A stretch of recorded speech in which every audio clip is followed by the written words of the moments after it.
नमस्कार मैत्रिणींनो, शुभ सकाळ सगळ्यांना. तर आज आहे रविवार आणि रविवारचं सकाळी सकाळी आज काय दुकान वगैरे चालू करणार नाहीत आम्ही. तर थोडंसं लेट करणार आहे तर 1-2 वाजता. त्याच्यामुळं आणि माझी पण तब्येत थोडीशी बिघडलेली आहे. थंडी ताप असं माझं पण चालू आहे 2-3 दिवस झालं. पण आता दुकान तर चालू केल्याशिवाय हे नाही. त्याच्यामुळं मग पोरं वगैरे जातात. तेच मी थोडंफार मटेरियल बनवून देते घरी येऊन आणि पोरं गेल्याच्यानंतर ते चालू करतात तिथं हॉटेलवर. पण मला पण थंडी ताप येते जरा आणि डोळे वगैरे सुजलेले दिसतच असतील तुम्हाला. आणि 2-3 दिवस झालं. रात्री गेलतो डॉक्टरकडे, त्याच्या आधी पण गेलतो इथं उलव्यामध्ये. मग रात्री जेव्हा आम्ही नेरोळला गेलोत ना तेव्हा मला थोडासा फरक पडला. रात्री 10पर्यंत मी तिकडेच होते. 8ला गेले असेल आणि 10 वाजले येऊसपर्यंत तिथं पण खूप गर्दी होती, लाईन होती. आणि तब्येत एकदा खराब झाली का काहीच करता येत नाही. माझे तर हातपायच चालत नाही, तर जाग्यावरच पडून राहायला लागतं. तरी पण तशीच उठून थोडंफार स्वयंपाक करायचे, परत तिकडं द्यायसाठी मटेरियल करायचं आणि परत झोपायचं. नंतर असं माझी 2-3 दिवस झालं म्हणजे आजारीच पडले मी डायरेक्ट. आणि पाऊस पण सारखा येतो ना, दिवसभर पाऊस चालू असते सारखा, वरच्यावर पाऊस येतो आहे. त्याच्यामुळे मग काय होतं, मी तिथं वारंवार भिजलं का ते भिजल्यामुळे मग मला सर्दी खोकला थोडासा आधी झाला आणि नंतर ताप पण यायला लागली, थंडी वाजायला लागली, सगळं एकत्रच मिक्स झालं. मग काय फार हालतच बेकार झाली. 2 डॉक्टरकडे गेले, इथल्या डॉक्टरच्यांनी काय फरक पडला नाही. पण जेव्हा नेरोळला गेले ना तेव्हा मग थोडंसं मला बरं वाटतं आहे आता. तर आता मी आंघोळ वगैरे केली आणि परत आता इथं बेडवर म्हणजे झोपले थोडा वेळ. म्हणलं अजून नाश्ता पण केला नाही, गोळ्या वगैरे दिल्या आता. आणि जर त्या गोळ्याने नाही फरक पडला तर ब्लड चेक करायला सांगितले की डेंगू मलेरिया हे आता कसं साथ चालू आहे ना पावसाळा असल्यामुळं.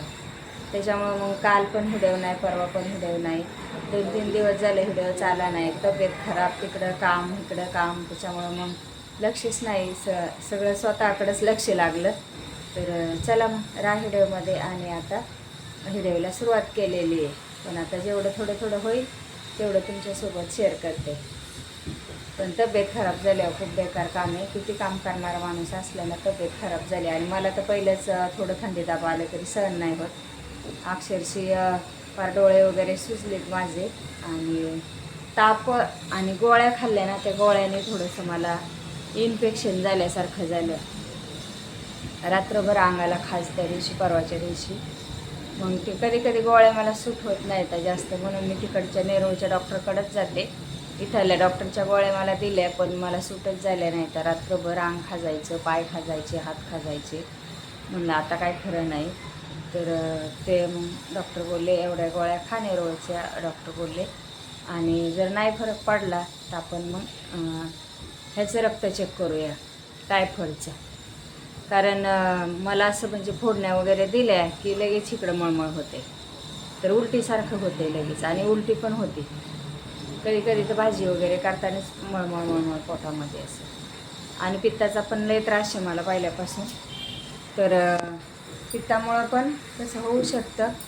पण एवढं कधी मी आंबट पण जास्त खात नाही. कधीतरी दही जरी खाल्लं तर एवढं थोडंसं खाते, पण जास्त दही पण खात नाही. तरी पण मला वारंवार पित्ताचा त्रास होते. तरी सकाळचं मी आता गडबडीमध्ये काय व्हायला माझ्याच्याने गरम पाणी करून प्यायचे थोडंसं.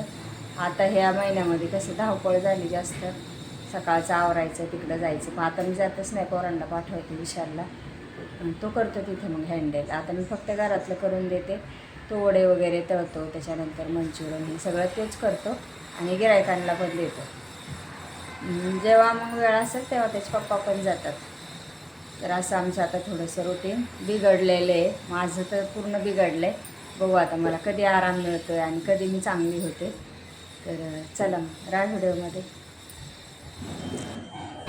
तर आता सकाळचे 10 वाजलेत आणि नाश्ता आताशी माझा चालू आहे. तर घरात काहीच बनवलं नाही आणि आज रविवार असल्यामुळं मग पोरांनी पण कंटाळा केला. तर मस्त आता इथं वडे आणि इडल्या मागवलेल्या आहेत आणि माझं गोळी खायचं काम चालू आहे. तर आता इथं वडे, इडल्या, सांबार आणि चटणी हे सगळं बाहेरून मागवले. कारण नाही तर मी नेहमी घरात करत असते. मला बाहेरच्या जास्त अशा गोष्टी आवडत नाहीत खायला, कधीतरी आवडतात. पण आता नावेलाज असतो कधी कधी, त्याच्यामुळं मग नाश्ता आता थोडासा आज बाहेरूनच मागवला आहे. आणि नाश्ता करते थोडासा, गोळी पण खाल्ली. कारण आता गोळी खायची म्हणली का काय ना काय खायला लागतंच. तर मग आता म्हणलं नाश्ता करावा आणि थोडंसं काम पण आहे बाहेर, कारण त्याच्यासाठी पण जायला लागतंय का काय बघू. पण माझी तर अजिबात इच्छा नाही जाण्याची, कारण मला चालायचं म्हणलं तरी हातपाय गळतात आणि असं बसायचं म्हणलं तरी डोकं जड होते. असं होतंय माझी परिस्थिती. आता बघू काय होतंय काय नाही. आधी नाश्ता वगैरे करतो, आंघोळ्या वगैरे झाल्या. आता कपडे आज काय स्वयंपाकसुद्धा केला नाही. म्हणलं आता बघू एवढ्या नंतर लागलं काय तर दुपारून करता येईल. तर छानपैकी इथं वैष्णवीने इडल्या मागून घेतल्या होत्या ऑनलाईन आणि विशालच्या पप्पानी वडे आणि सांबार चटणी घेऊन आले होते. कारण ते सकाळी गेले होते, त्याच्यामुळं मग म्हणलं काय भरोसा नाही येतील, किती उशीर लागतोय का काय. मग ते पण आले. आम्ही सगळ्यांनी नाश्ता केला. आणि आज आमच्या वैष्णवीला मुहूर्त लागला होता मोबाईल घेण्यासाठी. तिचं खूप दिवस चाललं होतं मोबाईल घ्यायचा आहे, पण त्या आमच्या रोजच अडचणीमध्ये यायच्या, कारण तिचा मोबाईल पूर्ण खराब झाला होता. त्याच्यामुळं मग आता ती बोलली तुला यायला लागेल थोडा वेळ का होईना. मग मी काय केलं, गेले पण मी गाडीतच झोपले आणि त्यांना सांगितलं तुम्ही आधी मोबाईल वगैरे बघा, चॉईस करा आणि नंतर मला बोलवा पाहिला कसा घेतला आहे म्हणून. मग त्यांना तिघांना पाठवलं मी दुकानामध्ये आणि क्रोमामध्येच गेलेले आहेत. तर त्यांनी ते मोबाईल वगैरे चॉईस केला. कुठला काय मला काय सांगता नाही येणार, फक्त आयफोन आहे एवढंच मला माहिती आहे. मग मी झोपलेले उठले, गाडीतच झोपले होते आणि मला प्लेट टेस्ट करायलासुद्धा जायचं होतं. त्याच्यामुळं मग मी बोलले की तिथपर्यंत येते आणि तुमच्यासोबत माझं प्लेट वगैरे टेस्ट करून घेऊया. आणि कसं ताप थंडी येत होती ना, मग त्याच्यामुळं आता तिचं मोबाईल तिने पसंत केला. मग मी वरती आले, थोडासा व्हिडिओ काढला, म्हणले चला तुमच्यासोबत थोडंसं शेअर करूया.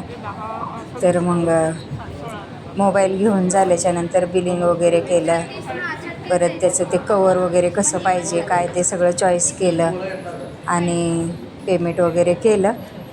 आणि मग मस्त म्हणलं आता माझं पहिलं प्लेट टेस्ट करून घेऊया, म्हणजे काय होईल समजेल की नेमकी काय आणि काय नाही. तर मग त्या दिवशीच रविवारी संध्याकाळी प्लेट टेस्टिंगला दिलं, दुपारी दिलं आणि संध्याकाळी 6 वाजताच रिपोर्ट आला.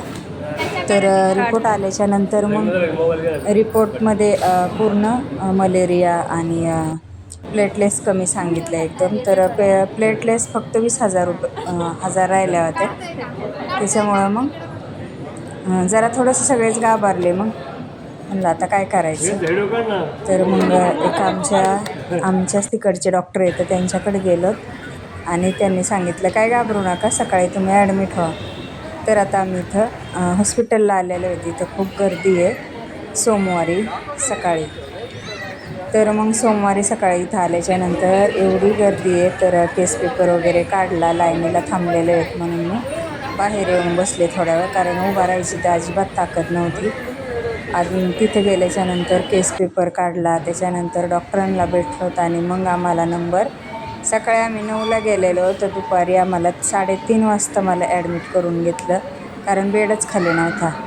आणि हे हॉस्पिटल आहे महानगरपालिकेचं. तर एकदम चांगली सुविधा आहे आणि एवढे पेशंट म्हणजे तिथे सगळे मलेरिया, डेंग्यू हे असेच येतं. तर त्याच्यामुळं हे हॉस्पिटल आहे ना एकदम चांगलं आहे मलेरियासाठी. तर म्हणले चला मग तिकडंच जाऊया आपण, कारण एखादं गरीब असतं, पैसे असतात नसतात त्यांच्याकडे, तर त्याच्यासाठी हे महानगरपालिकेचं वाशिला हॉस्पिटल आहे खूप एकच नंबर आहे. म्हणजे कारण मी तिथं 3 दिवस ॲडमिट होते, तर मला एवढा फरक पडला लगेच 3 दिवसामध्ये. त्यांनी माझ्या 20,000च्या पेशंट